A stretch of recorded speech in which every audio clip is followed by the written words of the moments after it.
Reka tubahe ikaze muri aya makuru agezweho muri aya masaha, aho umunyamakuru uzwi mu myidagaduro mu Rwanda yamaze kwerekeza mu mahanga guturayo. Uwo nta wundi rero ni Murindahabi Irene wamenyekanye nka M Irene, uzwi mu ishami ry'imyidagaduro, akaba yaranamamaye kuri YouTube. Yimukiye muri Canada. Ukwimuka kwa M Irene kwatangajwe nawe ubwe mu butumwa yanyujije ku mbuga nkoranyambaga, aho yashyizeho ifoto ashyiraho ubutumwa bugira buti amahoro umuhungu wo mu Gatsata mu mujyi yageze muri Canada iwacu hashya.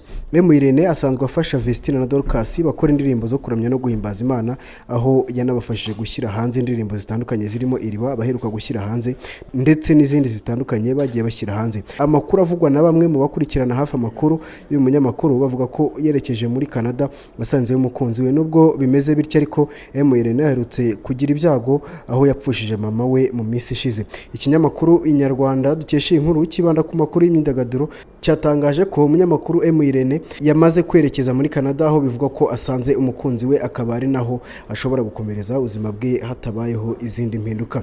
M Irene wari usanzwe ari umunyamakuru ukora kuri YouTube channel ye izwi nka MIE Empire ndetse n'igitangazamakuru Isibo, yaraherutse kugaragaza ko uyu muyoboro wa YouTube we wahaye akazi abakozi bashya.